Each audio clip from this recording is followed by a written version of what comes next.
Bonjour tout le monde, bienvenue. C'est un honneur et un immense plaisir de recevoir notre intervenant du jour que je ne présenterai pas puisque je pense que beaucoup parmi vous le connaissent déjà. Moi j'apprends à connaître. Au nom du comité de vigilance pour la démocratie en Tunisie, bienvenue Monsieur Youssef Seddik. Nous sommes heureux d'être avec vous sous trois casquettes parce que vous êtes philosophe, anthropologue et islamologue tunisien. Je pense que hier vous avez été à Liège. J'ai reçu un coup de fil aujourd'hui de quelqu'un qui me disait depuis Liège que voilà, c'était une grande découverte. Il connaissait la Tunisie comme un pays proche.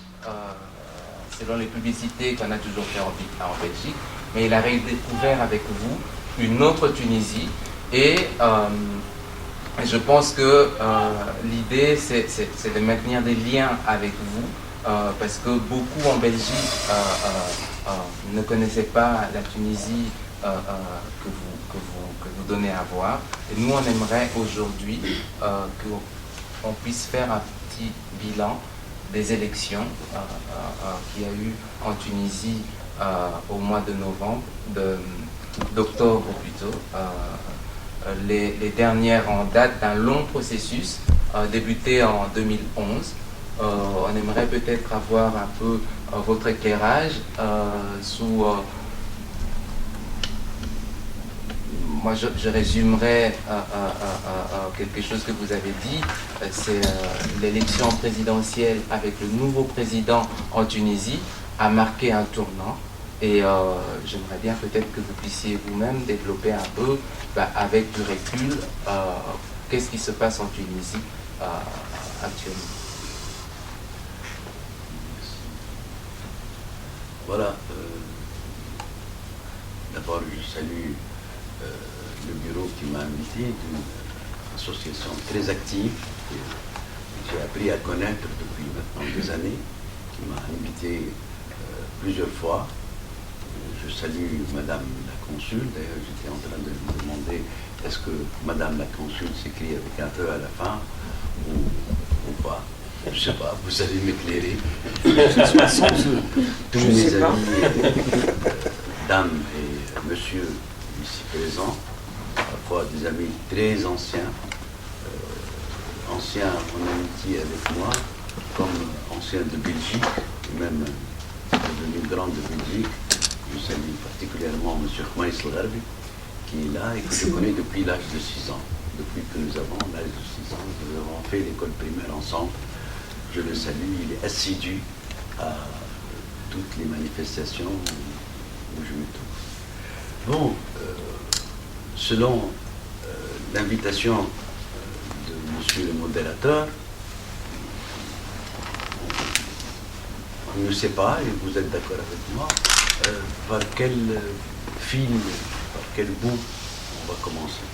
Je vais commencer anecdotiquement, événementiellement. Moi, je suis un ancien 68 ans. J'étais à Paris en train de faire des études. De 66 à 71, quand un événement extrêmement excitant, la plupart d'entre vous sont trop jeunes pour se remémorer ces moments-là, qui nous a élevés vers l'acte politique le plus beau, c'est-à-dire appartenir à l'humanité. Nous étions des étudiants émigrés, bien sûr, la plupart d'entre nous, et quand il y a eu les Jesmar, les Cohn-Bendit, les Sauvageau, toute cette jeunesse qui a fait trembler De Gaulle, à un certain moment, le grand De Gaulle, nous nous sentions portés par une vague énorme.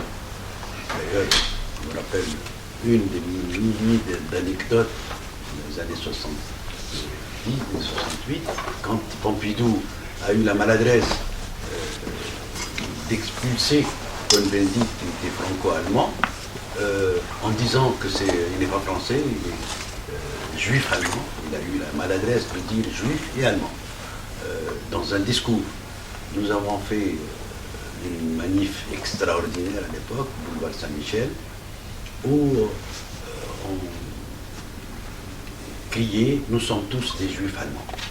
Et un vieillard qui regardait la procession, il ne comprenait rien, il avait peut-être 90 ans, 90 ans, c'est ça, 90 ans,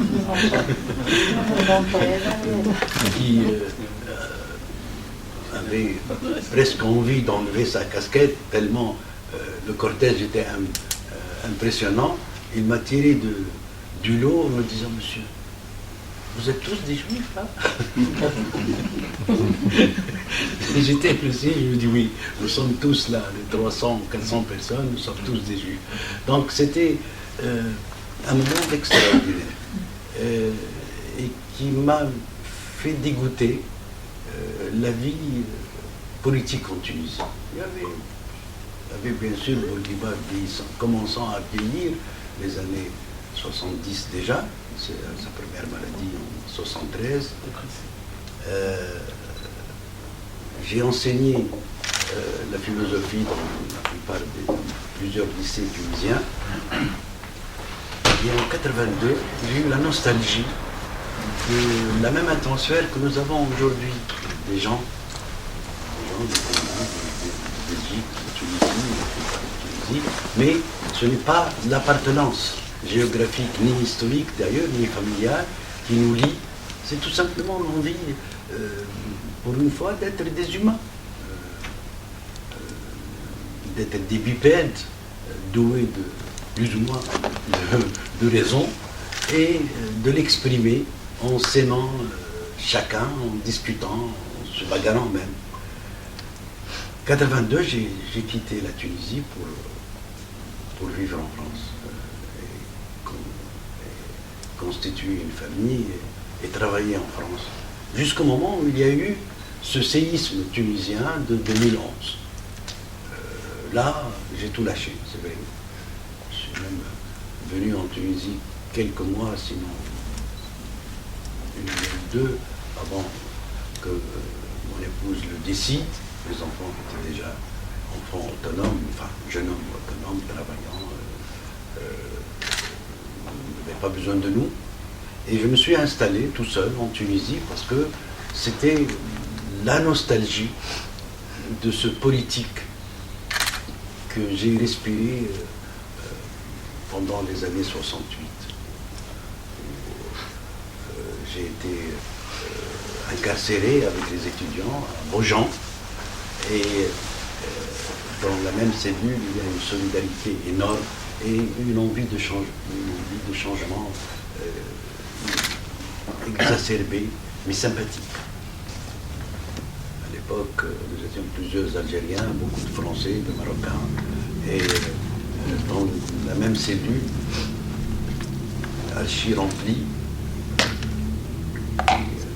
était prévu pour 5 ou 6 personnes, nous étions peut-être 17, entassés comme ça, vivant sur des sandwichs de rillettes et de fromage pendant les 13 jours, parce que au 13e jour, Pompidou est revenu d'une visite officielle au Pakistan et il nous a graciés.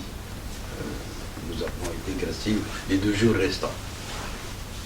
Là, nous chantions en arabe et même nos co-détenus imitaient la manière de chanter en arabe, en algérien, en marocain, en français, même en égyptien.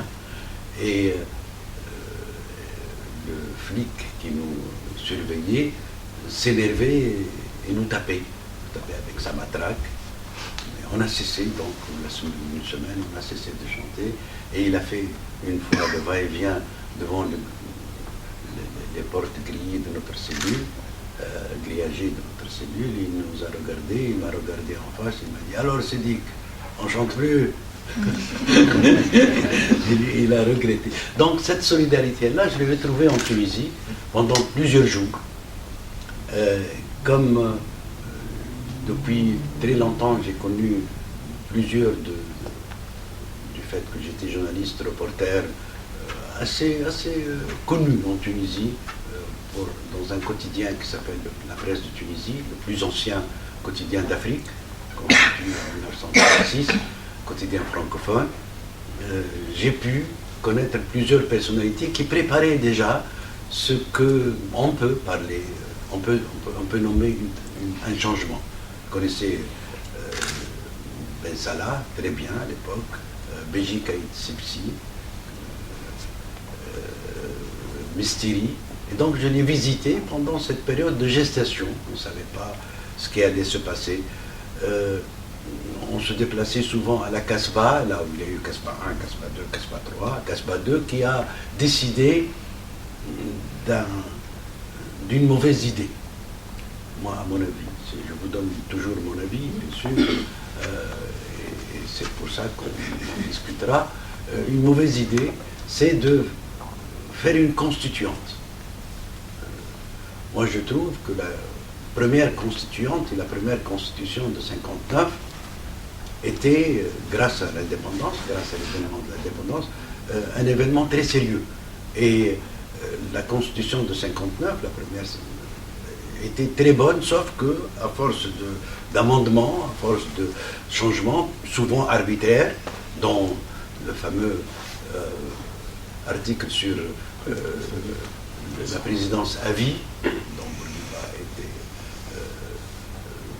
la victime, parce que c'était une manière de l'enfoncer, le pauvre. Il n'était pas déjà conscient, elle n'était pas déjà assez lucide pour accepter une telle aberration. Donc, je disais que la Constitution de 59 était améliorable.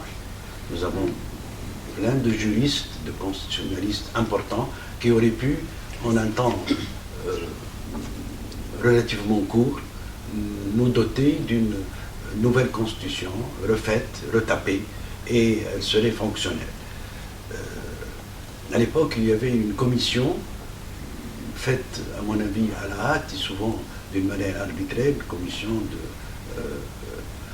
réalisation des objectifs de la Révolution, à un nom très très long, présidée par le juriste et professeur de droit Ayad Ben Achour, et qui recrutait, moi j'étais là, quand des amis à moi m'ont demandé s'il allait accepter de faire partie ou pas, d'une manière tout par téléphone, par amitié, par cooptation affective et subjective. Et donc, elle a commis, à mon avis, la première erreur de ce processus, la première grande erreur, c'est que elle a proposé un délai restrictif d'une année pour les constituants, et au même moment, Nahda, le parti islamiste, a refusé de signer ce pacte. Et vous connaissez le reste, ils sont restés 3 ans pour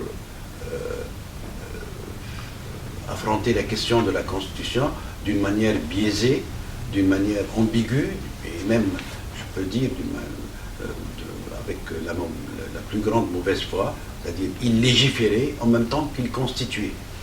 Il préparait la Constitution et en même temps il faisait des législations qui donnaient les traits d'un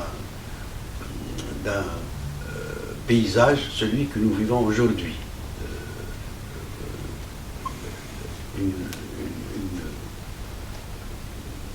Un paysage juridique et un paysage constitutionnel qui permettait toutes les possibilités, toutes les interprétations des lois et toutes les possibilités, tout en refusant d'aller vers l'essentiel, vers la Cour constitutionnelle par exemple, vers les commissions restrictives et importantes qui pouvaient être des garde-fous pour le pouvoir et dont on manque jusqu'à aujourd'hui après 9 ans de processus dit révolutionnaire. 2013, très choqué de tout cela et surtout de la récupération de la révolution. Ce point-là est déjà une récupération, c'est-à-dire Nahda n'était pas d'accord pour donner son assentiment au fait que c'est une année seulement qui est donnée à la Constitution, et surtout, il y a eu des cénacles constitués par les anciens du régime, sont préjugés sur leur honnêteté intellectuelle et politique, Beji Caïd Sebsi, Mestiri, Fideli à l'époque, qui se réunissaient pour dire comment sauver ce qui peut être sauvé.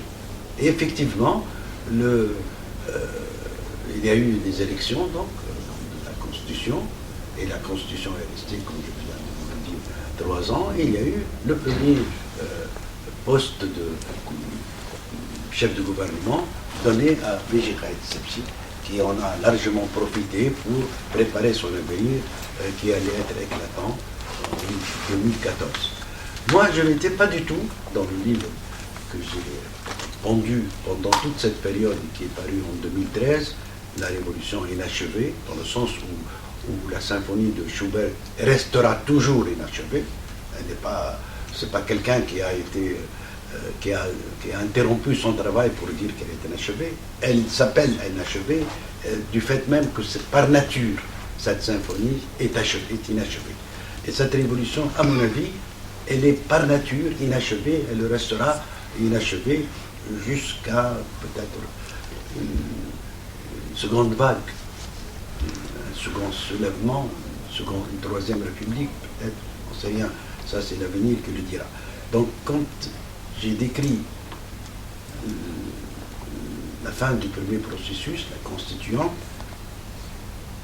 j'ai omis des doutes. Ce livre est un livre d'entretien avec quelqu'un qui a l'habitude d'en faire, avec des philosophes, des designers, des artistes, etc., qui s'appelle Gilles van der Potten.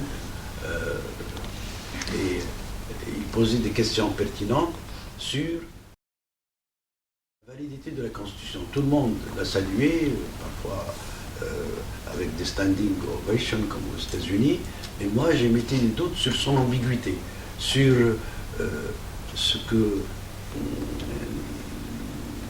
je reviens toujours à ma spécialité, les exégètes du Coran appellent des versets équivoques. On peut leur faire dire ce qu'on a envie de dire. Ça, je le disais déjà dans ce livre qui est paru juste au moment où la Constitution a été publiée. On a ajouté même une partie. Dans ce livre-là, j'ai montré beaucoup de scepticisme qui se justifie. Qui se justifiait même quand on a eu des élections, comme disent les Tunisiens, honnêtes, transparentes, etc., en 2014. On a l'impression que le parti islamiste qui a cueilli le fruit sans l'avoir entretenu, sans l'avoir planté même, vous savez que Ghanouchi est venu, le président de Nahda, est venu plusieurs mois plus tard à l'aéroport de Tunis, qu'il en a donné les couleurs. Il a été reçu exactement de la même manière dont a reçu le prophète à Médine, quand il est parti de la Mecque chassé par les siens, et il a cueilli les résultats déjà assis, déjà constitués de la révolution, et il a compté sur un slogan qui n'a plus cours, heureusement, aujourd'hui. Nous avons vécu des décennies de corruption, des décennies de mensonges, des décennies de non-démocratie justifiées par des élucubrations, et maintenant nous avons des gens qui craignent Dieu. Et ce slogan-là a été très efficace pour porter El Nahda au nu jusqu'à 2014, où Beji Caïd Sebsi, qui rappelait Bourguiba, qui rappelait la génération, la première génération de l'indépendance, a gagné sur tout le tableau.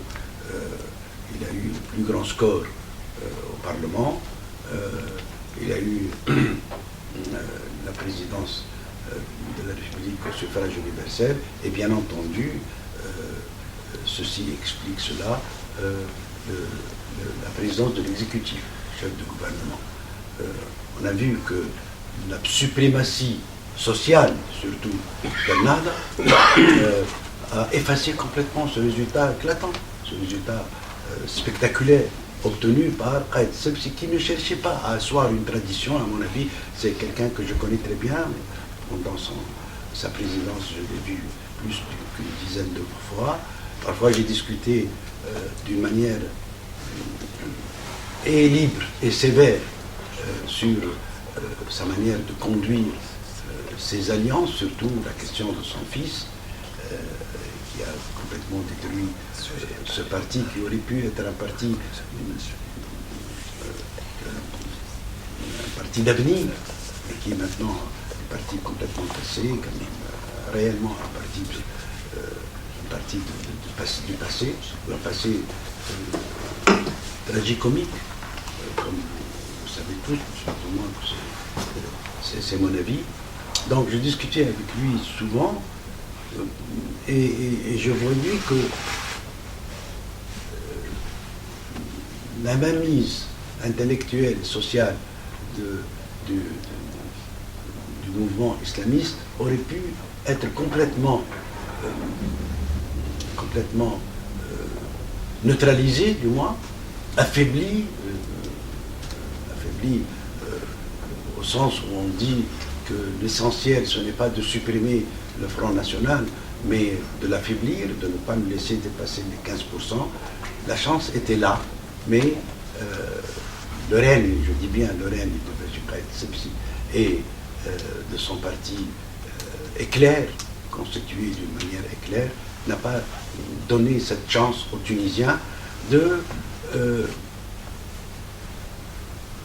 donner sa vraie dimension à un mouvement qui n'était pas celui des Tunisiens. Les Tunisiens, depuis toujours, avaient un islam tout à fait modéré, qui ne s'occupait pas de politique. Vous trouvez dans une même famille, et je parle sous l'autorité de plusieurs Tunisiens ici là, dans une même famille, quelqu'un qui trinquait de temps en temps, l'autre, la sœur ou le frère qui priait, le papa qui laissait toute la famille dans une liberté intellectuelle et surtout métaphysique et religieuse, qui n'était pas pensée, mais qui faisait partie de l'ambiance générale de la famille, comme l'affection, comme le souci de l'avenir de quelqu'un. La religion était ainsi. Maintenant, c'est devenu tout à fait autre chose, c'est devenu quelque chose, il y a une arme politique, le voile est une arme politique, le fait d'aller hurlant et trottant vers la mosquée est devenu un acte politique, et regardez-moi, je me dirige vers la mosquée, etc. Et ça envenime complètement la vie sociopolitique en Tunisie. Je l'ai dit, ça, la révolution est inachevée, et j'ai préconisé le fait, que je préconise toujours, c'est mon point de vue, que le processus politique qui va nous amener au salut, ce serait peut-être long, c'est d'évacuer la question religieuse vers l'individualité. Je donnais tous, dans les médias, j'étais souvent invité, donner cette image, que le politique est horizontal, ça lie, cela lie un tel ou une telle parmi les citoyens et les concitoyens, elle lie horizontalement, parce que c'est mon voisin, je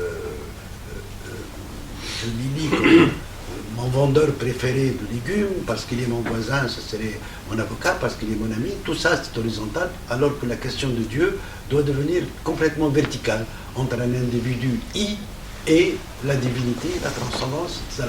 Elle peut aboutir cette verticalité, elle peut aboutir vers le rien. je m'élève verticalement pour comprendre la nature du monde, et je me dis non, je n'y crois pas, je suis athée. Et c'est la seule chance pour rendre aux politiques sa liberté et surtout le dégager du chantage. Ah, vous êtes un citoyen diminué si vous ne vous inscrivez pas dans cette logique de la religiosité. Et je ne voyais pas, et je l'ai dit aussi, je ne voyais pas quel est le rapport entre la religiosité et la bonne, et la bonne citoyenneté. D'autant plus que du fait de l'ambiguïté, de l'équivocité de cette constitution, vous avez un article 6 qui donne sa liberté de conscience à chacun des citoyens, mais qui ne précise pas de quel sacré il s'agit.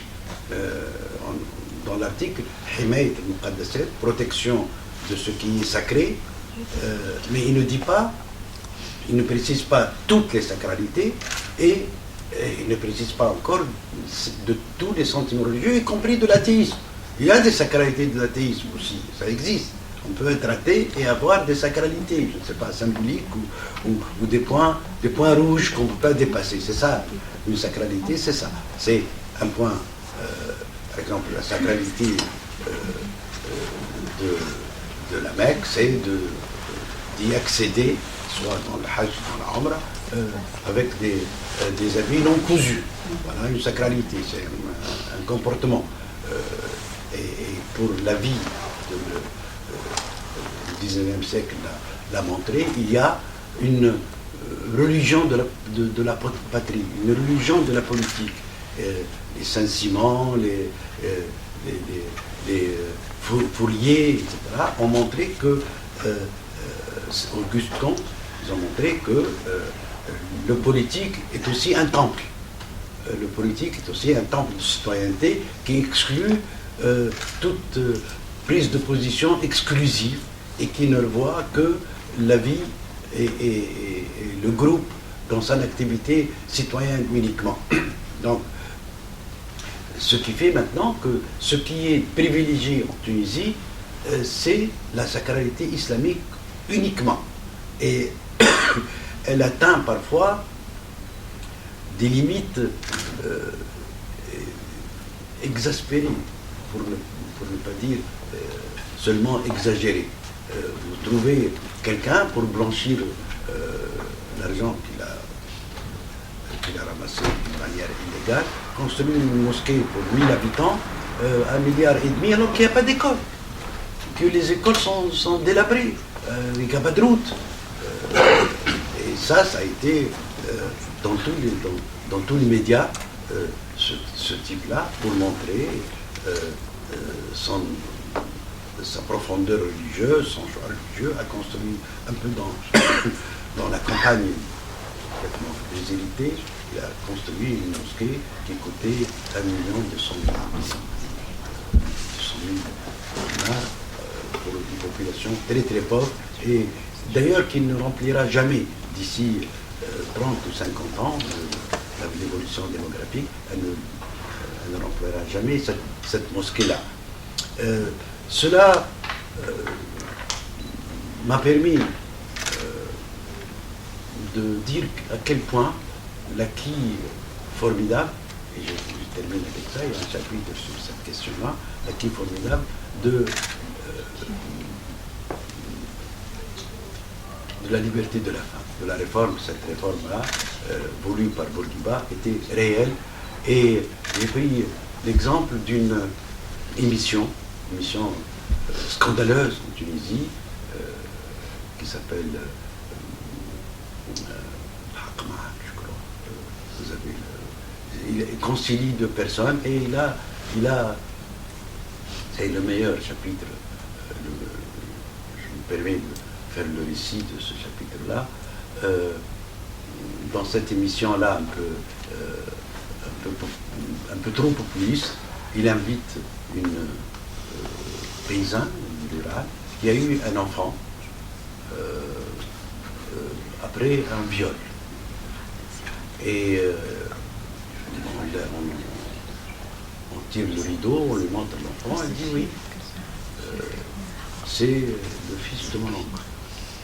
Il dit oui, mais le fils de votre oncle, vous vous rappelez, vous étiez dans un hôpital, vous avez accouché, vous êtes parti. Qui est ce bébé que vous avez mis au monde? Il dit celui-là, mais il est le fils de mon oncle, il est mon cousin. Et le type qui n'a pas préparé son émission sortait de ses gonds. Qu'est-ce que ça veut dire? Je l'ai mis au monde à tel moment, dans tel hôpital, et puis c'est mon cousin, c'est le fils de mon oncle. C'est avéré que c'est son oncle qui l'a violé. Elle a eu cet enfant. Elle le reconnaît devant tout le monde à la télé, et finalement il lui dit, est-ce que vous l'acceptez? Est-ce que vous l'acceptez pour qu'il vive? Elle dit, maintenant j'ai mon fils, il a une vingtaine d'années, et oui, qu'il vienne, mais qu'il sache qu'il est le fils de mon oncle, il n'est pas mon fils. Donc cette femme-là a fait nettement la discussion entre la procréation animale, complètement animale, qu'elle a évacuée comme procréation, comme si c'était un chat ou une chatte qui a mis au monde un enfant, mais au niveau social, au niveau familial, au niveau de sa conscience et de sa culpabilité, rien. C'est tout simplement quelqu'un qui peut venir habiter chez elle parce qu'il est son cousin, mais sûrement pas parce qu'il était son fils. Elle a complètement dénié ça à telle enseigne que l'intellectuel animateur qui l'a interrogé a dit, excusez-moi, je n'ai pas préparé mon émission, je n'ai pas vu cette horreur-là, je demande aux téléspectateurs, aux auditeurs et je coupe, j'interromps cette émission-là, qui est une émission horrible.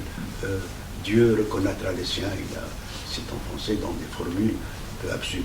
Donc, le discours, l'attitude de cette femme-là montre à quel point elle n'est pas du tout cultivée.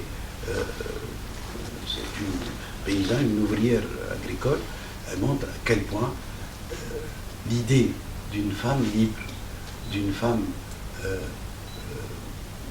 consciente de sa citoyenneté, de sa valeur d'humain, d'humaine, de sa valeur d'être humain, est très enracinée, et c'est peut-être, à mon avis, l'avenir de la Tunisie. Merci.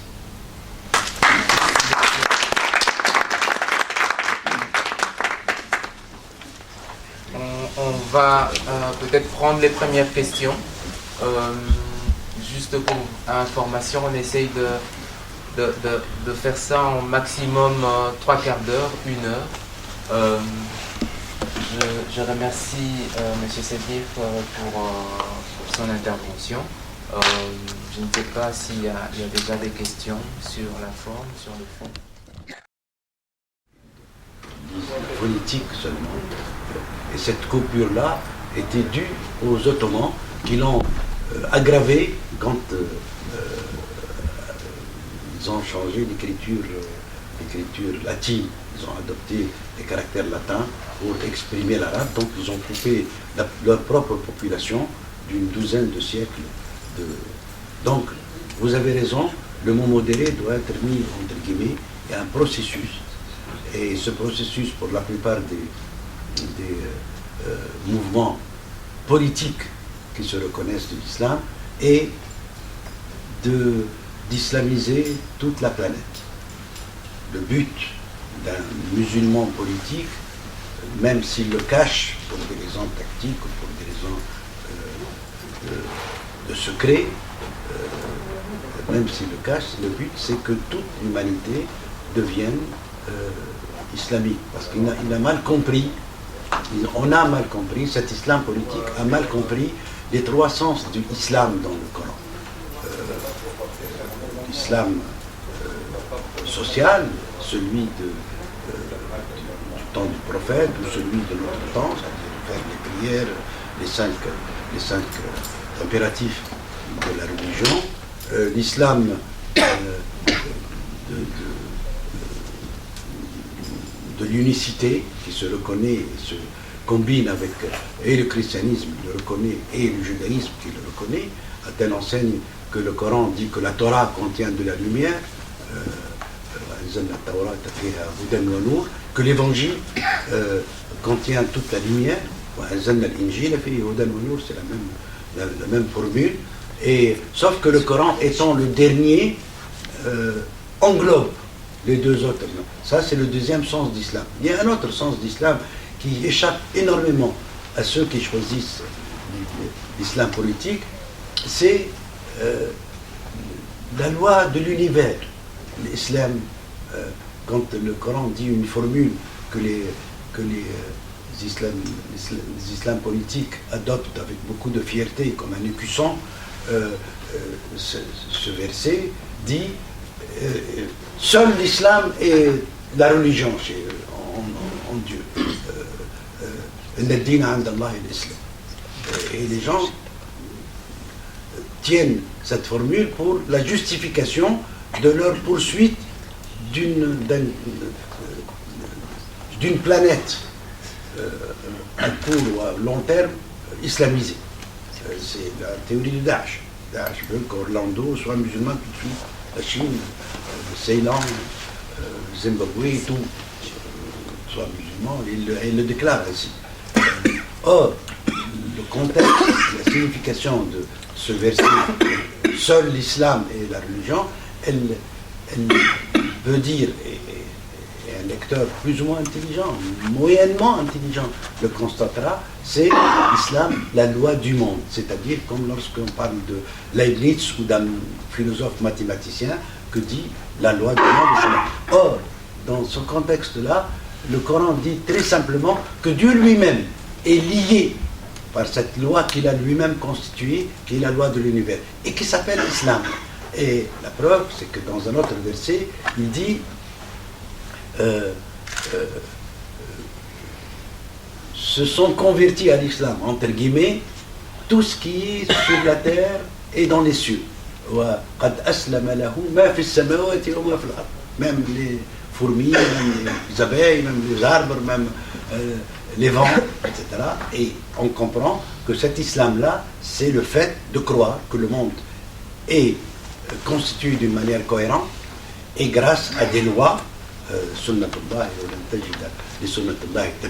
voici la loi de Dieu et vous ne trouvez aucun moyen de la transformer ou de la changer. Donc cet islam-là, qui est mal compris par l'islam politique, est un islam de loi. C'est comme si vous parlez d'une théorie de Leibniz sur la mathématisation du monde. Donc, encore une fois, je suis tout à fait d'accord avec vous qu'il n'y a pas d'islam modéré, il y a ces trois sens d'islam que je viens d'exposer. Et une deuxième question, si vous me permettez. Quand vous dites, certains disent qu'il faut séparer la religion, l'islam, de l'État. Bon, ici, en Europe et dans les pays démocratiques, il y a la politique sociale, la politique économique, la politique ça. Mais alors, quand dans l'islam, il y a le côté économique, donc c'est la politique économique dans l'islam. Le côté social, on sait que les religions sont envoyées, entre guillemets, par Dieu pour régler la vie des gens sur Terre. C'est ce qu'on nous a appris. Donc s'il y a le côté économique, le côté politique, le côté institutionnel aussi, donc comment est-ce que vous voulez qu'on sépare? La charia, vous voulez dire. Mais la charia, ça veut dire loi. Oui. Pour moi, la charia, c'est la loi dans l'islam. Mais comment vous voulez séparer la religion de l'État, alors, dans ce cas-là? Non, il y a une tromperie énorme chez ceux qui tiennent l'islam politique. C'est qu'elle est dans une formule très connue par tout le monde ici présent.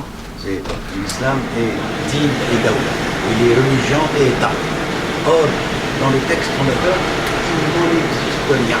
Le mot daoula existe en un seul mot, en une seule fois, une seule occurrence dans le Coran, qui veut dire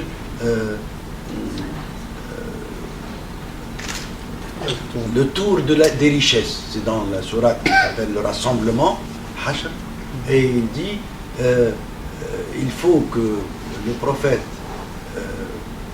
distribue d'une manière juste les les butins de guerre, ghanim, pour qu'il n'y ait pas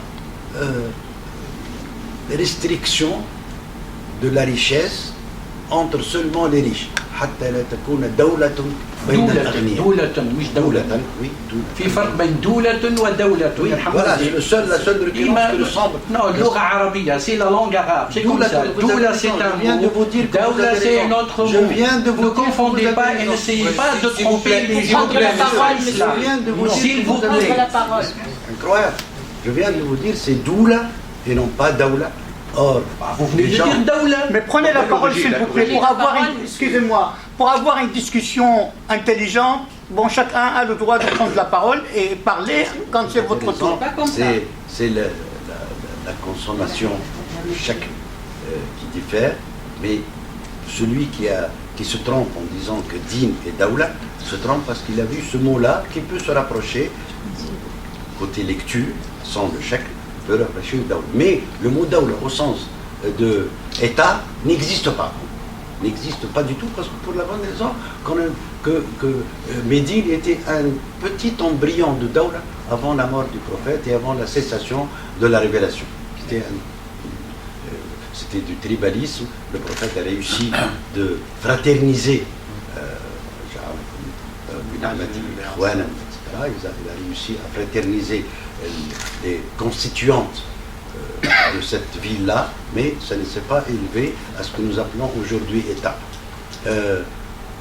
Donc, en plus, je parle sous l'autorité de ce monsieur qui connaît très bien le Coran, le mot charia, on ne trouve qu'une seule occurrence du mot charia. On trouve un mot dérivé, shara'atan ou minhajan, c'est-à-dire avenue, quelque chose de tracé, une tracée pour avancer, shara'atan, et on trouve sharia qui est dans le sens de projet de rassemblement de gens. ثم أقمناك على شريعة من الحق فاتبعها. شريعة من الأمر فاتبعها. من الأمر على شريعة من الأمر فاتبعها. Le sens de sharia, au sens de qanoun, au sens de loi, n'existe pas dans le monde. N'existe pas, et je parle toujours sous son autorité, il a l'air d'être un grand érudit, monsieur. Non, c'est le porte-parole d'un art ici en Belgique. Et alors Monsieur, pour expliquer simplement, c'est pas religieux. Je connais votre Zahim pour avoir enseigné avec lui 2 ans à Kerouan et nous sommes de très grands amis. Quand on se voit, on s'embrasse. Oui. Voilà. Bon, voilà. Donc je ne suis pas à votre ennemi. J'ai pas de problème avec vous, monsieur. Non, mais... Et je ne suis pas venu ici pour parler au nom de mon parti. Hein. C'est vous qui l'avez dit. Non, c'est pas moi, c'est... Non, c'est moi pour expliquer, c'est pas un imam, il ne connaît pas le Coran, c'est le porte-parole d'un art ici. Propre religion islamique. C'est possible. Mais continuons pour avoir une discussion intelligente, s'il vous plaît. On n'est pas... Donc, hein? à mon avis, Merci. et selon moi, hein, c'est toujours un avis, bien entendu, j'ai même pas besoin de le dire, ce qu'on appelle des dispositions légales dans le Coran, ça c'est mon avis absolument, ne sont pas des lois. Par exemple, couper la main du voleur, flageller la fornicatrice et le fornicateur, parce qu'on commence par la dame. Et non pas comme pour le reste, on commence par le masculin. C'est pour une raison, il serait long de l'expliquer. Donc, ces dispositions-là, à mon avis, tiennent de quelque chose qui a été ignoré par ceux qui lisent le Coran, y compris les politiques. J'en ai discuté beaucoup avec les dirigeants de Nada. On a oublié que ce qui régit ces dispositions légales, couper la main du voleur, flageller par exemple, ou tuer l'auteur d'un acte de meurtre sans raison, la peine de mort, c'est-à-dire, ça fait partie d'une autre nomenclature que ce qu'on appelle la loi. Ça fait partie de ce que le Coran appelle le ma'rouf. D'ailleurs, il définit la communauté islamique comme celle qui adopte le ma'rouf. Le ma'rouf, c'est le connu. Donc, par définition, avant l'islam. Il était marouf déjà, sinon on ne l'appellerait pas marouf. On l'appellerait nouveau, on l'appellerait tout ce que vous voulez. Et le munkar, l'incongru, l'inconvenant, c'est ce qui était inconvenant avant l'islam. Et le Coran nous définit, les musulmans, comme ceux qui adoptent le marouf, le convenant, ou le convenable, et ceux qui refusent l'inconvenant ou l'inconvenant. Or, tout le monde sait que le convenant, le convenable ou l'inconvenable, c'est quelque chose qui bouge. Ce qui est aujourd'hui inconvenant peut ne pas l'être. Donc, la loi dans le Coran reconnaît essentiellement sa mouvance et sa mobilité quand les temps changent. C'est ça c'est mon avis. Il n'y a pas une charia dans le Coran. Il y a une observation. D'ailleurs, il y a un verset très bizarre sur la question de Ma'rouf, et très beau. Il dit qu'il faut être bien avec ses parents, parce que c'est Ma'rouf. Il faut les accompagner par Ma'rouf ici-bas. Mais s'ils te disent Dieu, plusieurs, etc., et s'ils veulent atteindre à ton monothéisme, à l'égiste de Dieu, ne leur obéis pas.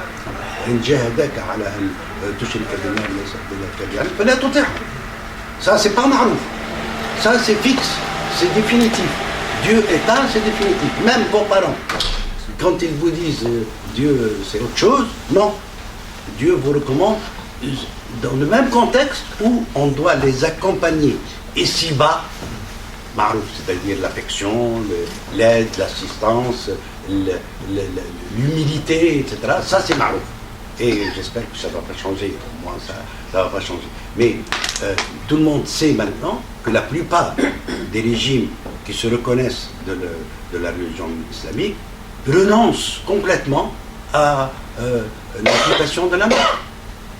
Ça ne viendrait jamais à l'idée au Maroc, en Tunisie, en Algérie aujourd'hui, de restituer, même si on est fanatique, de restituer l'idée de l'amputation de la main. Or, l'amputation de la main, c'est un texte précis dans le Coran. Il n'y a rien de plus précis. C'est une phrase qu'un enfant peut comprendre. Et pour l'égalité dans l'héritage, par exemple, le mufti de Tunisie est sorti pour le dire, c'est une phrase claire, on ne peut pas la changer. Toutes les phrases claires, la flagellation de la fornication dans la rue, c'est clair. On ne peut pas être plus clair. Et pourtant, personne n'y pense. Parce que ce n'est plus marouf. C'est devenu munkar. De reprendre une femme, de lui enlever ses habits, ou de ne pas lui enlever ses habits, et de la flageller avec. C'est devenu munkar. Et c'est cela, sans quitter la profonde croyance, la profonde foi en l'islam, c'est cela qu'il faudrait, ce chemin-là qu'il faudrait prendre. Et dans ce cas-là, on serait peut-être dans une coexistence extraordinaire, ceux qui ont la foi et ceux qui l'ont moindre. Donc, je peux, en tant que modérateur, reprendre la parole. Oui, bien sûr. Et peut-être demander, s'il vous plaît, d'être concis, d'alimenter les débats, parce qu'il n'y a pas un débat à sens unique. Le débat ici est contradictoire et toutes vos contributions sont les bienvenues. Et donc, je vous remets la parole, Monsieur Petit, Monsieur Nechi, et puis je vois que vous vouliez prendre la parole, Monsieur. Non. Voilà. Moi, concernant les élections, parce que ici c'est café politique, concernant analyser un peu le résultat des élections. Moi, j'ai 3 questions sur les élections présidentielles, électorales et le montée législative, pardon, et le montée de l'islam politique entre pays arabes pour chaque élection pour le moment qu'on est en train de constater. Même dans les pays non arabes. Oui. Bon, je commence pour les élections présidentielles. Qu'est-ce que vous pensez, M. Youssef Satir,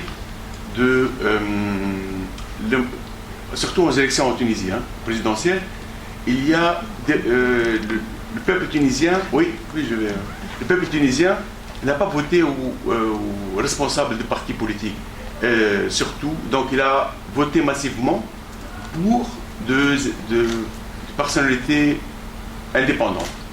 Donc, lorsqu'on regarde un peu les résultats, on voit Kais Saïd et Nabil Al-Qaroui. Donc, Nabil Al-Qaroui, on sait bien c'est qui, et Qais Saïd, c'est qui. Par contre, il y a un échec total de représentants de Nahda, de Nida Tunis. Donc, ça, c'est au niveau des élections présidentielles. Au niveau législatif, depuis 2011 jusqu'à maintenant, on voit le grand parti, pour le moment, parti de Nahda. Je me souviens, en 2011, il a eu presque 1,5 million. Maintenant, presque 500 000. Qu'est-ce que comment vous analysez ça? Et surtout, on voit que toujours une montée de listes indépendantes. Au niveau surtout au Maroc et en Tunisie, et c'est autre pays, je ne sais pas, peut-être en Égypte, Algérie, il y a à chaque fois qu'il y a des élections, le paradoxe, il y a toujours le peuple tunisien, le peuple arabe, il vote directement, même maintenant avec pourcentage moyen, au parti, on dirait que l'islam politique, Nahda ici en Tunisie, il y a au Maroc, et Jordanie. Et voilà, j'aime bien avoir votre avis concernant les élections. Un avis différent du vote, c'est le côté mouvant, le côté encore en gestation d'une société tunisienne qui assume la démocratie politique. Je crois que rien n'est définitif dans le paysage, sauf que, mon avis, là, et je le dis avec beaucoup d'humilité, de modestie, mon avis, c'est que le vide laissé par le manque de démocratie dans les deux règnes de succession de Bourguiba et de Ben Ali a donné une chance terrible et une belle chance au parti Nahda, à telle enseigne aussi qu'il y avait d'autres partis plus immodérés, entre guillemets, toujours, que Nahda, beaucoup moins démocratiques que Nahda, Ansar al-Sharia, Hizb al-Tahrir, etc., qui ont constitué une nébuleuse très importante dans la première phase, la phase constituante. Et après, le Tunisien, au nom de ce que je vous disais, qu'il y avait un islam, à mon époque, ma génération, c'est-à-dire jusqu'aux années 75, l'islam complètement, qui satisfaisait complètement le citoyen qui demandait la démocratie. Je parle de mes oncles, mon père, les oncles de ceux qui ont mon âge. L'islam n'était pas absent, au contraire. Dans une famille, on trouvait des gens très pieux. Moi, par exemple, un frère qui est de la Zitouna, qui fait sa prière quotidiennement, qui faisait sa prière parce qu'il est décédé maintenant, qui ne manquait pas une seule prière, et cela n'excluait pas du tout la fraternité familiale. Au contraire, on mangeait ensemble, on se promenait ensemble. C'est cet islam-là qui a été remonté à la surface pour dire qu'il n'y a pas le feu. Je ne suis pas un mécréant. C'est pas parce que il y a des cérémonies, des festivités, des manières d'être extérieures grâce à la démocratie, des manifestations et surtout, à mon avis, Nahda, le parti principal, a eu pendant une période d'euphorie une très grande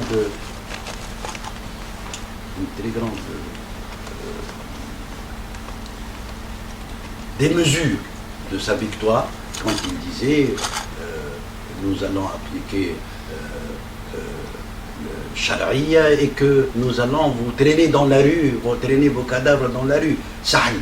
C'était des qiyadines, des gens, des qiyadines, buvez de l'eau, etc. Ça a donné, à mon avis, l'analyse, ça a donné, à mon avis, l'idée que l'islam, c'est pas ça.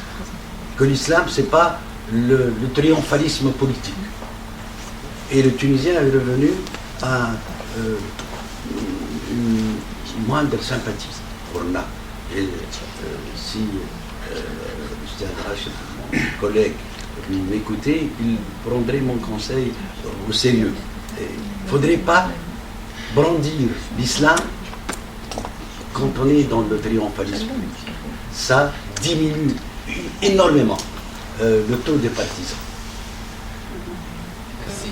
La liste indépendante, Kais Saïd au niveau des élections présidentielles. Kais Saïd, je suis aussi étonné que vous, aussi surpris que vous. Je ne vous cache pas maintenant que je peux le dire, j'ai voté Youssef Cheb au premier tour, et après j'ai pris le risque, quelqu'un que je ne connaissais pas. Je l'ai rencontré une seule fois dans un café, j'étais loin, il y a 2 ans, j'étais loin de penser qu'il serait candidat. Je trouvais un homme excellent, de bons rapports, on parlait à l'arabe dialectal comme tout le monde, on discutait de Madani, de ce qu'on appelle Madani Daoula, le caractère civil de l'État. On a échangé plein de choses, mais je n'étais à milieu de penser qu'il allait se présenter et en plus il allait réussir à devenir président de la République. Maintenant, j'attends jusque-là.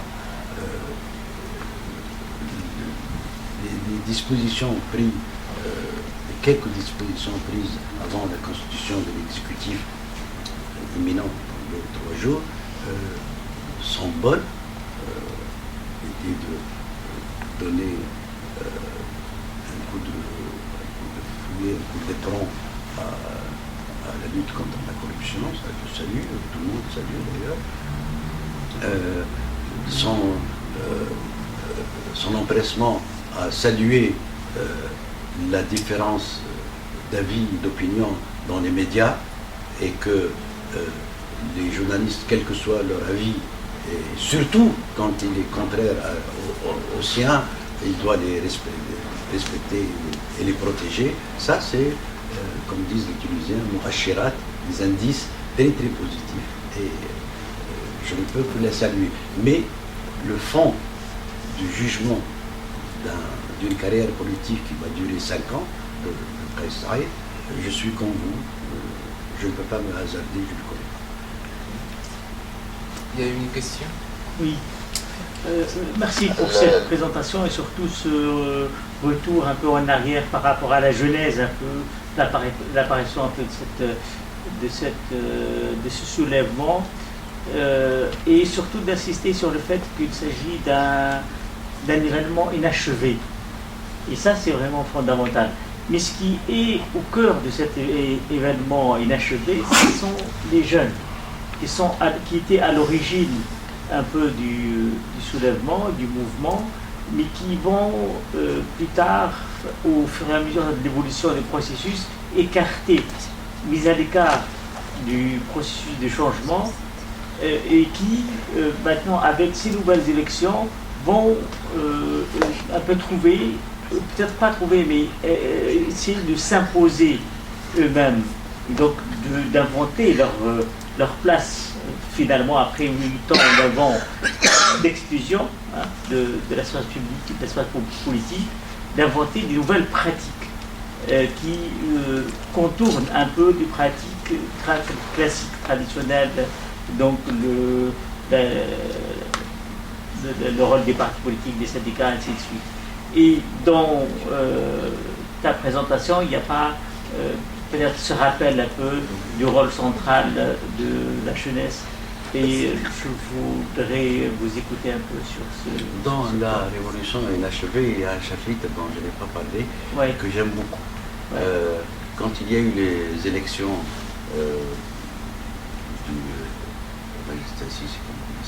la constituante, j'ai choisi d'aller aux États-Unis. C'était à peu près même la réélection de Obama. J'étais même à la ville où il a conclu sa campagne. Et là, je justifiais mon départ pour les États-Unis par une très grande ambiguïté que je garde jusqu'ici. J'adore les États-Unis, mais je la déteste comme gouvernement, comme oppresseur du monde, etc. Ça, c'est l'impérialisme. Fanatiquement anti-américain. Mais la citoyenneté américaine, la terre américaine des gens, etc., ça, je reste en admiration. Je l'ai écrit et là j'ai parlé beaucoup de la jeunesse. Si vous allez avoir car vous lisez ce chapitre-là, mon départ aux États-Unis, et pourquoi les États-Unis? Et pourquoi cette ambiguïté en nous, de la jeunesse de l'époque, de détester les États-Unis comme le diable, exactement comme ce qu'en pensent les Iraniens, Khomeini. Hein? C'est le diable pour nous jusqu'à maintenant et je n'en démords pas. Mais trouver l'espace d'abord de liberté politique, démocratique totale, et à l'intérieur entre les citoyens américains, et ce côté reposant de ne pas rendre compte dans la rue à qui que ce soit, et de regarder le flic autrement que de regarder quelqu'un qui va vous faire du mal. Dans tous les pays arabo-musulmans, on a l'impression que le flic, ce n'est pas un confort de le voir, ce n'est pas quelqu'un qui va nous protéger, mais c'est quelqu'un qui va d'une manière ou d'une autre nous agresser, même si on n'a rien fait.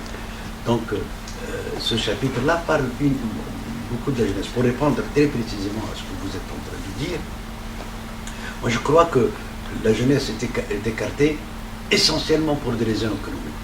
Il y a plus de 600 000 chômeurs, jeunes, dont plusieurs dizaines de milliers, sinon 200 000, on parle de 250 000, de diplômés, plus ou moins diplômés. C'est-à-dire ils ont le DUG ou le BTS jusqu'au doctorat. Et on a l'impression qu'ils étaient négligés, mais dénégligés parce que faute de pouvoir les recruter, faute de ce qu'on appelle l'indice de croissance. Vous savez que c'est lié à l'indice de croissance. S'il y a 2 points, on peut recruter 25 000, ou s'il y a 3 points, on peut recruter 70 000, etc. Et ça, même les meilleures bonnes volontés de l'exécutif, ils ne pouvaient pas résoudre le problème. D'où la jeunesse est tellement importante, d'abord parce qu'elle dessine le caractère très tragique de la situation actuelle de la Tunisie, ceux qui partent à l'étranger au risque de leur vie, ceux qui se convertissent en bandits, en cambrioleurs, en braqueurs, etc. Et ceux qui ont constitué, à mon avis, le lit du nouveau président, avec une très grande volonté de le faire réussir, et même une pratique très propre à la secte. C'est la secte qui dépasse en efficacité le parti. Le parti, il a sa choura, il a ses secrets, etc. Mais tout est dans l'actualité. On finit par savoir ce que Al-Hajj Al-Harim Ibn Salem a dit de ses collègues, on finit par le savoir. Mais là, personne n'a vu venir cette jeunesse qui a fait monter au poste de président grâce à l'élection. Ce sont des jeunes.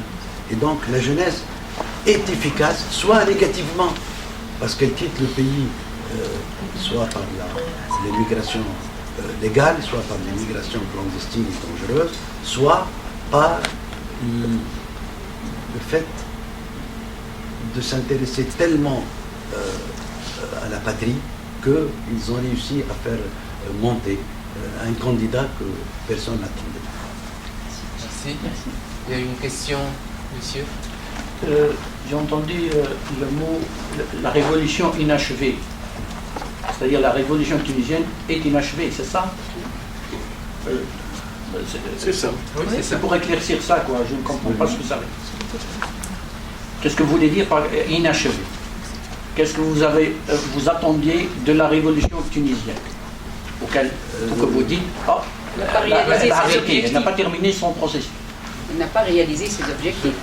Je pense, il a expliqué dans J'ai une autre intervention, mais bon, ça c'est une question, parce que bon, autour de ce mot-là... Profitez-en et dites tout de suite, vous allez le dire pour que je puisse... Non, commencez par ça, c'est pas grave.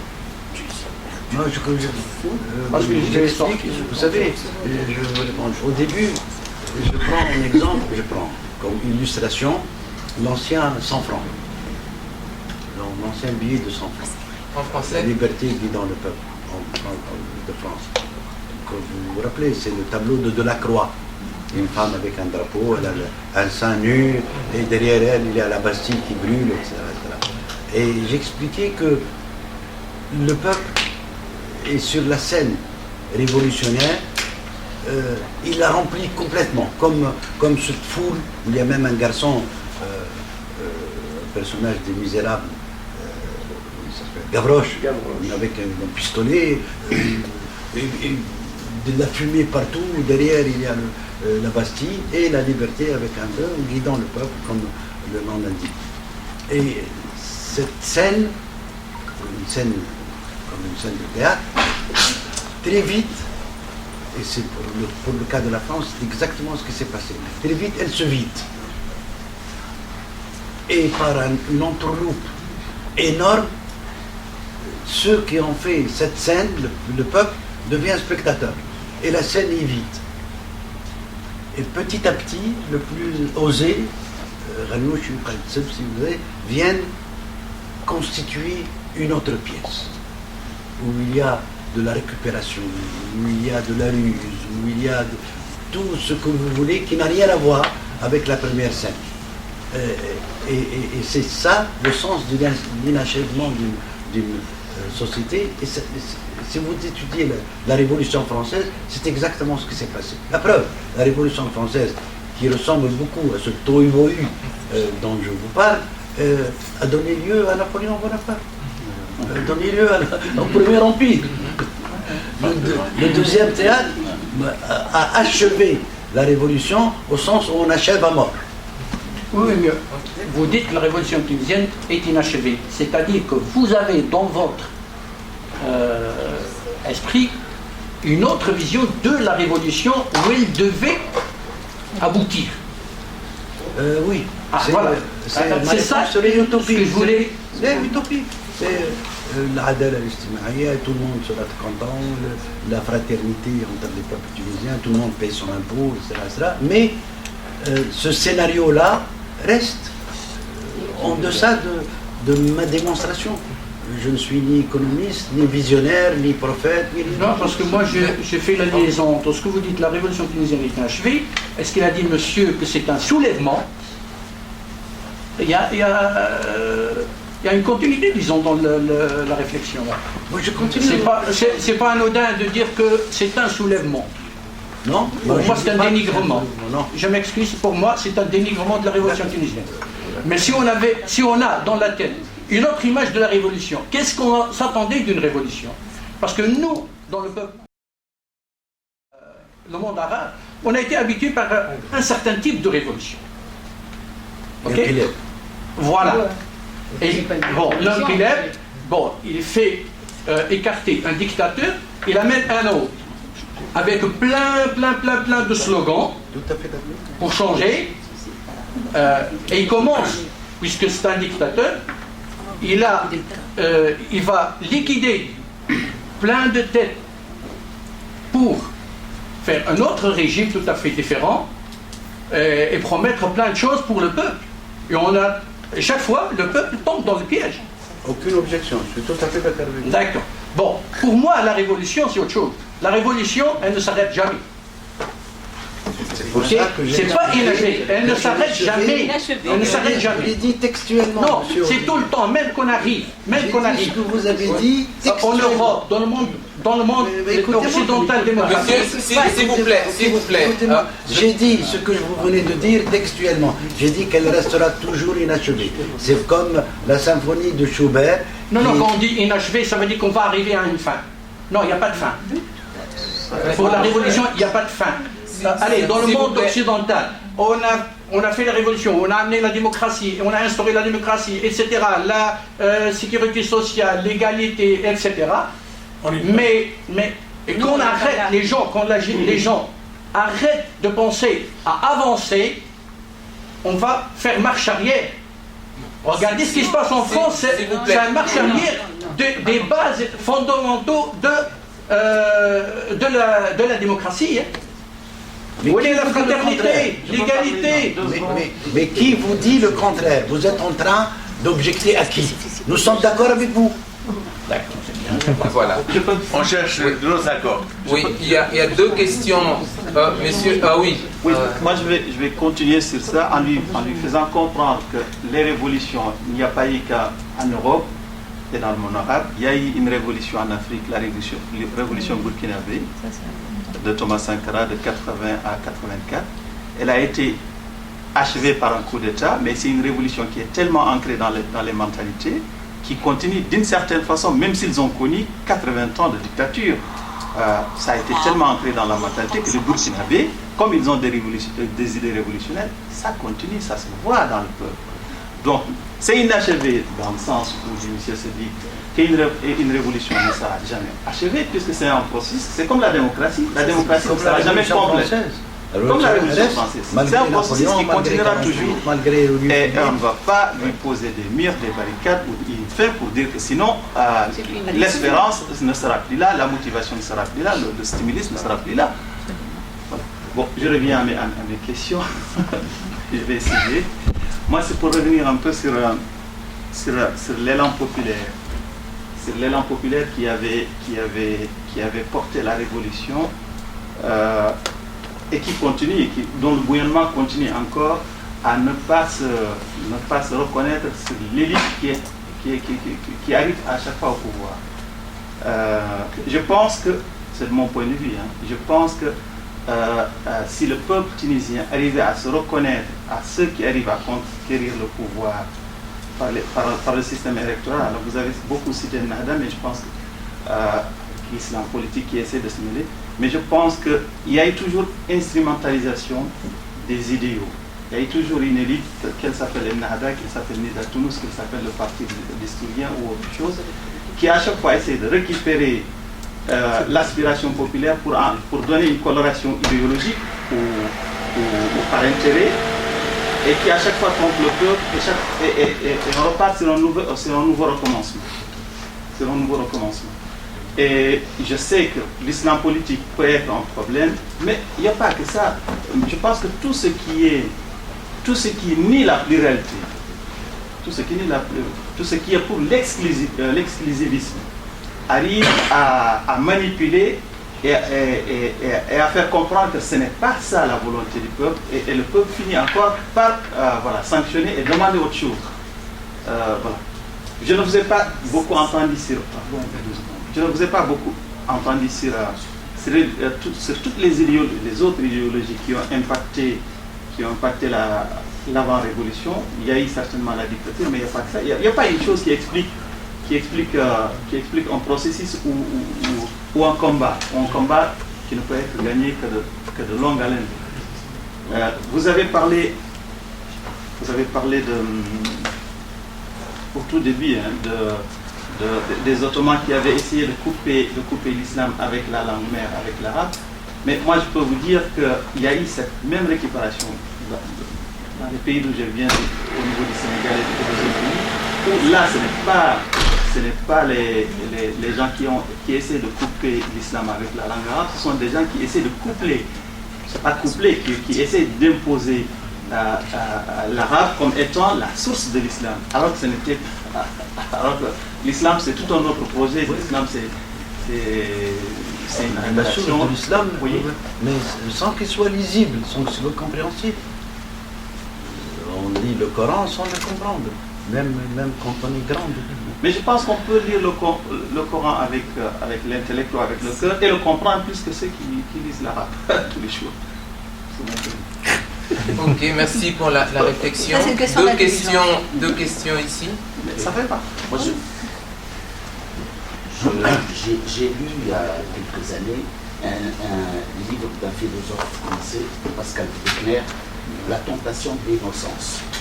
Ce livre-là, La tentation de l'innocence. Ce livre-là a été inspiré par un fait divers survenu aux États-Unis où une brave dame a donné le bain à son petit chien et puis elle l'a mis dans le micro-ondes pour le sécher.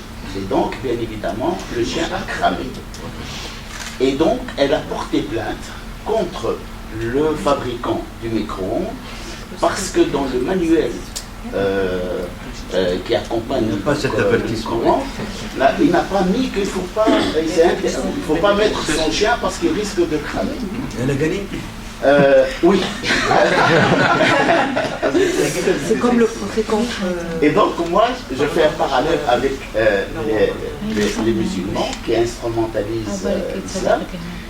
Est-ce que quelque part, ce n'est pas pour disculper la responsabilité de leurs actions qu'à chaque fois, ils instrumentalisent le Coran et l'islam, parce que c'est Dieu qui l'a voulu, parce que c'est Dieu qui l'a décidé, parce que c'est le hadith qui le dit, parce que c'est le Coran qui fait. Et donc, j'aimerais avoir votre avis là-dessus. Mon avis ne peut être toujours sous le contrôle de quelqu'un, au moins qui connaît bien le Coran, sur le caractère concentrique de ce qu'on appelle la volonté de Dieu ou la volonté de l'humain. Il y a deux versets qui se succèdent, qui sont apparemment contradictoires, dans deux sourates différentes. La sourate de l'homme, Insan, et la sourate de Shams. Deux propositions logiquement contradictoires. Il dit, voici un texte pour ceux d'entre vous qui veulent bien être droits, suivre le chemin de droit. Celui qui veut bien, il a la liberté.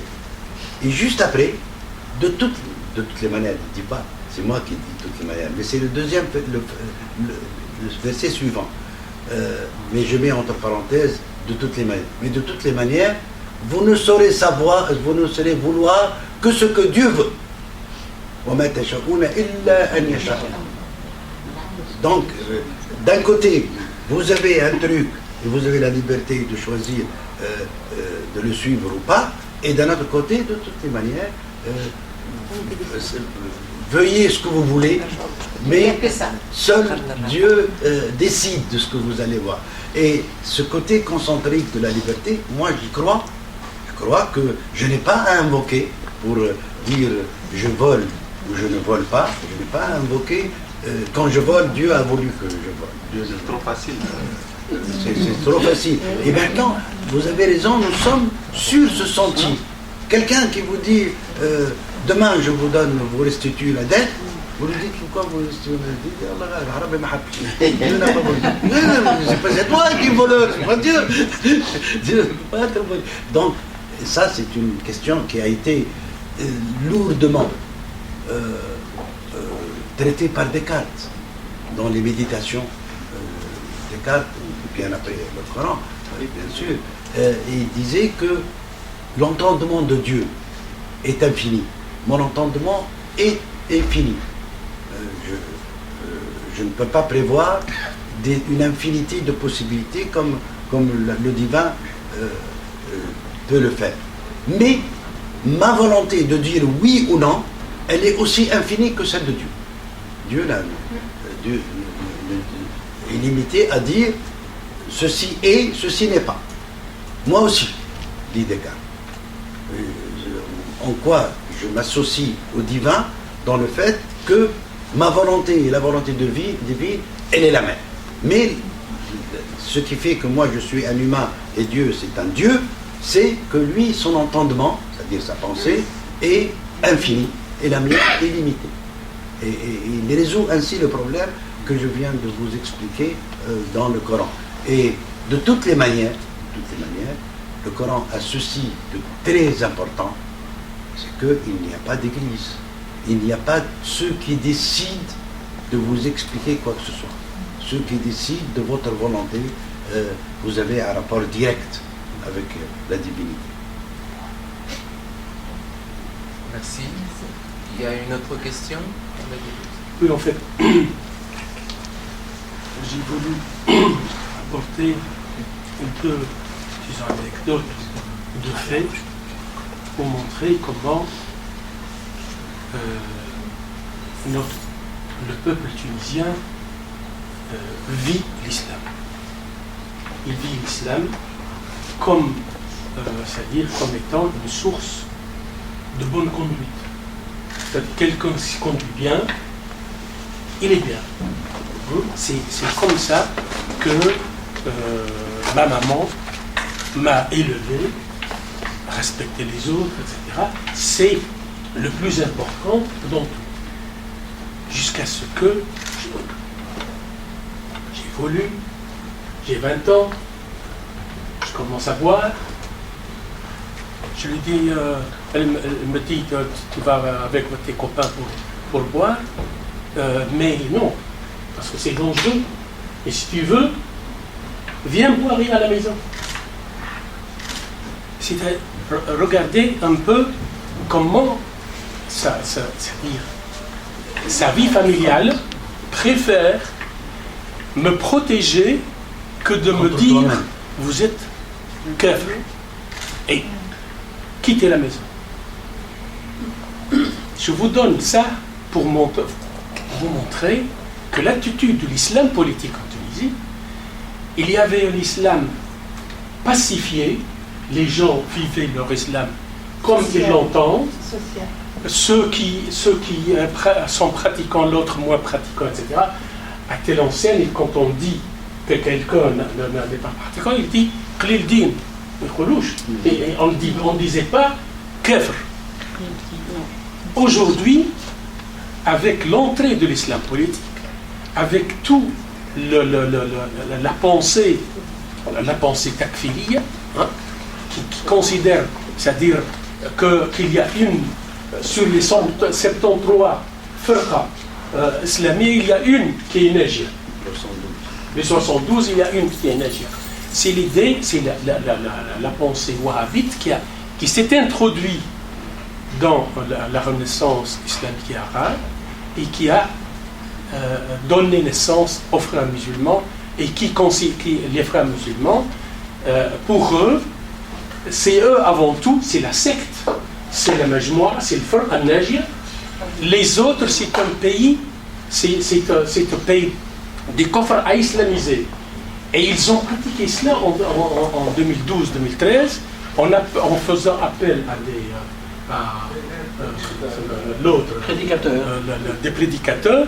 Ils viennent, ils ont fait, et ils sont venus avec ce triomphalisme pour islamiser la Tunisie. Et ça, je crois que c'est là où se sont cassés.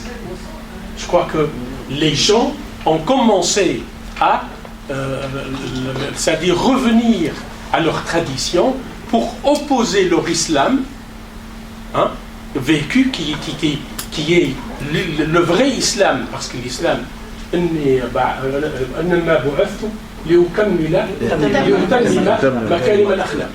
n'a même pas dit que je vous apporte makarim al-akhlaq, parce que les makarim al-akhlaq existent pendant le jahiliya, contrairement à ce qu'on dit. Existaient les makarim al-akhlaq.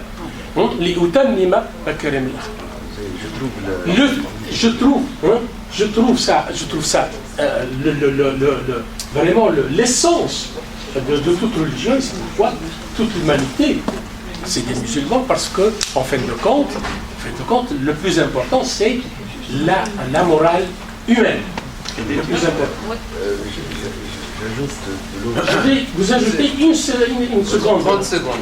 30 secondes. J'ai mon cousin, il est un dirigeant de Nahda, les Vlous. Vous ne savez pas ça, hein? Ouais. Moi, eh ben, j'étais en prison, il vient à ma mère, je suis le seul fils de la maman, pour lui dire, si on était au pouvoir, on l'aurait zigouré, pour lui élever le moral. Non, ça c'est véridique. C'est de la famille. Non, vous pouvez... oui. Je vais vous dire plus de cela. Lui, il était en prison. Chaque année, elle est témoin. Chaque année, je descends à Sfax, je rends visite à son père, pour le rassurer que nous sommes en train de faire des campagnes. Effectivement, j'ai mené des campagnes pour la libération des islamistes. Moi. Et après sa libération, je lui ai rendu visite. Et dans une réunion familiale, chez sa sœur, il m'a dit, mais vous, les communistes, شمتوا فينا وقت دخلنا الحبس. Je lui dis تكذب. لعنة الله عليك. قلت له تكذب. لأنه s'il y a quelqu'un qui ont défendu, qui ont demandé l'amnistie générale pour sont opposés à la torture, c'est nous. Et moi parmi eux. Je lui ai dit, et je lui ai rappelé l'événement de Mzigoué. Je lui ai dit, moi, je n'acceptais pas contre vous parce que moi, ذوي القربى علاقات القربى ما زال عندهم قيمة بالنسبة لي. أما بالنسبة لي أنت كأخواني وفات pour le cercle. Merci. Et ça résume vraiment la mentalité. Tout le monde. Merci, Mohamed. Non, la mentalité de certains dirigeants. Certains dirigeants. Voilà. Certains. Je voudrais, comme d'habitude, en écho à ce que vient de dire Esther, c'est Louz. Oui, Mohamed C'est Mohamed Louz. Et finir par une anecdote. Parce que, à moins que quelqu'un ait une dernière question. Ces gens-là sont pires, ceux dont vous avez fait le portrait, sont pires que nous classer parmi les cas. Ils ne croient pas en Dieu. Parce que il y a un terrible hadith en fait, qui finit ainsi. Je jure par celui qui a mon âme entre les deux doigts.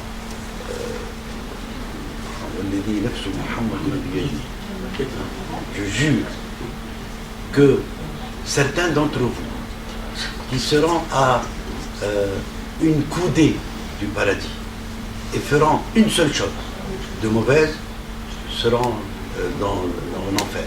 Et l'inverse, je jure que ceux qui sont à une seule coudée du paradis, de l'enfer, et font une seule chose, qui soit bonne, ils se verront au paradis. لو كان أحدكم على قدر ذراع من الجنة وعمل بعمل أهل النار لدخل النار. C'est une seule, juste avant. Donc, personne ne peut condamner quelqu'un avant qu'il soit entre les mains de Dieu. Personne. Et ça, c'est la plus haute éthique.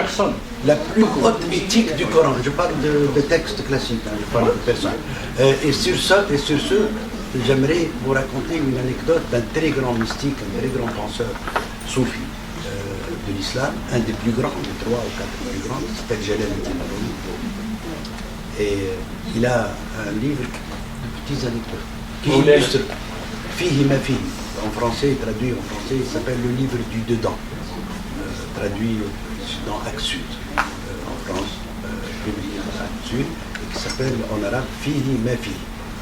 Il y a des petites anecdotes qui illustrent soit un hadith, soit un verset ambigu, etc. Et il raconte que 2 personnes, l'un au rez-de-chaussée ou l'autre étage, celui qui est à l'étage, tout le temps, il passe la nuit dans la débauche la plus complète, il se saoule, il a des danseuses partout, des prostituées, et il le dérange. Lui, il est tout le temps. Il fait sans génuflexion plus que ce qu'il faut. Il jeûne 12 mois sur 12, tout le temps. Et chaque fois qu'il a un peu d'argent, même à pied, il va au paradis, parce qu'il va à la messe, parce que c'est pas loin. Et il était dans la prière tout le temps. 30 ans après, les deux, en même instant, ont eu une conscience. Celui qui est dans la débauche, il a dit, mais maintenant je suis vieux, et la mort arrive, qu'est-ce que je suis en train de faire là? Je vais descendre apprendre la prière chez mon voisin, et il m'a prié que je me remette à Dieu. L'autre, au même instant, il dit, bon sang, 30 ans, et je prie, je fais des efforts, et Dieu n'a n'a pas du tout amélioré mon cas. Je vais monter, me saouler la gueule avec eux. Et au milieu de l'escalier, les deux sont morts. En même instant. Alors, il ne vous dit rien. Je vous laisse imaginer quelle est la destinée de celui-là et de celui-ci. Oh. Voilà, belle conclusion. Merci. Merci beaucoup. Les discussions et les débats peuvent peut-être se poursuivre de façon informelle. Nous tenons particulièrement à vous remercier, Monsieur Sétif. Je pense que l'espace de dialogue est ouvert. Vous avez bien remarqué ici que tout le monde n'est pas d'accord. Le but n'était pas de terminer avec un accord, mais plutôt de dresser un peu des perspectives qui peuvent à un moment donné permettre qu'on puisse trouver des points d'accord. Donc, je remercie le Centre culturel tunisien qui ne ménage pas ses efforts malgré les difficultés pour nous accueillir et pour nous soutenir. Merci à vous d'avoir été là et au plaisir de vous retrouver dans d'autres rendez-vous. Merci.